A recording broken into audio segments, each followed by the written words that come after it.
नमस्कार दोस्तों, आप देख रहे हैं डीपीएन भारत मिस्टर सुबोध जी के साथ। दोस्तों, आपको एक चीज़ मैं बताना चाहूँगा मूवी के बारे में, जो हर व्यक्ति को जवान मूवी देखना चाहिए।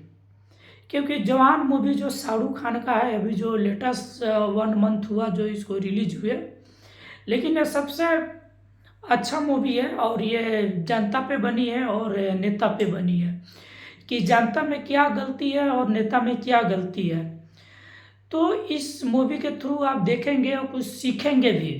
जैसे मैंने मूवी देखा तो इसमें ये शाहरुख खान का एक जो डायलॉग है कि आप जाते हैं मार्केट तो चावल खरीदते हैं तो चावल में देखते हैं या नहीं है, चावल साफ है या नहीं है, आप 2 मिनट जरूर सोचते हैं। आप आटे खरीदते हैं तो देखते हैं कि ये साफ आटा है या नहीं है, आटे में कोई मिलावट तो नहीं है, 2 मिनट इस पे आप जरूर सोचते हैं।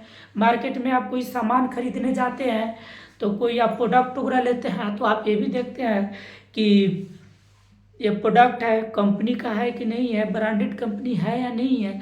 आप इसी को आप मतलब सर्च करते हैं, नेट पर भी देखते हैं कि ये लोकल कंपनी है या ब्रांड कंपनी है, आप सोचते हैं। इसी तरह आपको ये भी सोचना है, इसी तरह आपको सोचना है दोस्त कि आप जैसे चुनाव आता है, चुनाव आपसे वोट मांगने आता है, नेता वगैरह जो आपसे वोट वगैरह मांगने आता है चुनाव में, तो आप ये सवाल नहीं करते हैं कि हमारे बच्चों के लिए स्कूल में शिक्षा कैसे प्राप्त होगा और किस तरह से पढ़ाई होगा, स्कूल में सुधार होगा कि नहीं होगा, हॉस्पिटल में सुधार होगा कि नहीं होगा, और आपके जो गांव देहात में जो रोड है नाले हैं वो सब सुधार होगा कि नहीं होगा।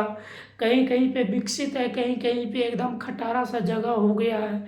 तो इसके बारे में आप लोग चर्चा नहीं करते हैं, क्योंकि इसके बारे में भी आप कभी वक्त निकाल के 2 घंटे जरूर सोचिएगा दोस्तों, 5 मिनट जरूर सोचिएगा कि हम किसको वोट दें।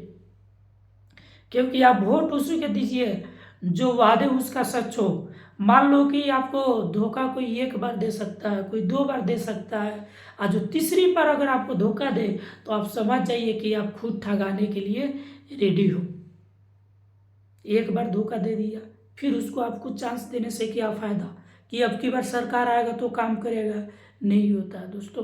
क्योंकि जवान मूवी में ये भी बताता है, जैसे हॉस्पिटल में मरीज लेकर जाता है, ठीक है, वहाँ पे जो मरीज का इलाज नहीं होता है, शाहरुख खान फ़ोन करता है, जो उसका सीनियर ऑफिसर होता है उसके पास फ़ोन करता है, तो वो बोलता है कि भाई हमारे जो सरकारी हॉस्पिटल में वही सुविधा है, वहाँ पे ऑक्सीजन का सुविधा नहीं था। तो वो बोल रहा था कि जितना हमारे पास सुविधा है उतना आपको मिल रही है। तो शाहरुख खान बोलती है कि अगर आप ये सुविधा वगैरह आप मतलब नहीं देते हैं, इलाज अगर मरीज का नहीं होता है तो हम आपके ऊपर भी कंप्लेन करेंगे। तो वो क्या बोलता है व्यक्ति कि आप कहाँ कंप्लेन करिएगा, किसके ऊपर करिएगा, मेरे ऊपर, फिर उसके ऊपर। जो आप जितने बड़े पोस्ट पे जाओगे उतने ज़्यादा कमीशन लेकर वो बैठा होता है। सच में दोस्तों ये बात ये सही है, क्योंकि स्वास्थ्य मंत्री को ये सोचना चाहिए कोई सुविधा, यार कोई आज तक उनको सरकार नहीं लगा कि जो सरकारी हॉस्पिटल में सुविधा करता हो। और ऐसे भी जो सरकारी में दवाएं वगैरह जो आते हैं, सरकारी हॉस्पिटल में दवा बिकती है, वो जाके सामने वाले दुकान में बेच देता है और दवा लिखता है, बोलता है कि एक दवा यहाँ से लो और 10 दवाइयाँ जाके सामने वाला स्टोर से ले लो। और वो जो दवा लिखेगा ना, जो स्टोर में बेचेगा ना, उसी स्टोर में मिलता है, दूसरे स्टोर में वो दवा नहीं मिलेगा दोस्त। क्योंकि डॉक्टर लोग का एक कमाने का तरीका है, क्योंकि उसका कमीशन उसको दुकानदार से मिल गया। तो दोस्तों ये कब तक ऐसा चलेगा दोस्त? क्या आप लोग आवाज़ नहीं उठाओगे? बस यही है कि आप लोग जाते हो हॉस्पिटल में दवाइयाँ नहीं होती, या तो प्राइवेट में क्यों लेकर जाते हो? जब सरकारी हॉस्पिटल में सुविधा सही होता क्या तो सब प्राइवेट में जाता? सरकारी हॉस्पिटल में जो होता है बहुत सारे उसका जो बेड होता है, बेड उस पर जंग लगा हुआ रहता है, बहुत सारे उस पर कबाड़ा टाइप के ही होता है, जो हम खुद अपने आंखों से जाकर देखे हैं और पराखे हैं और समझे हैं। लेकिन क्या बोले दोस्त, को कोई अगर आवाज़ भी उठाए तो अकेला उठाए कैसे?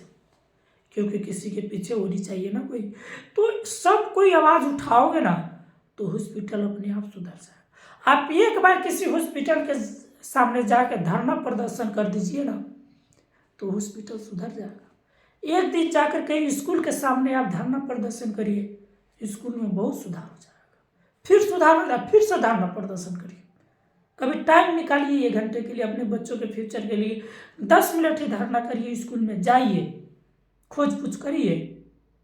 फिर उसके बाद अपने आप बड़ा ऑफिसर आ जाएगा, वो आपसे पूछना स्टार्ट कर देगा क्या कारण है, क्या कारण है, क्यों धरना प्रदर्शन किए हो।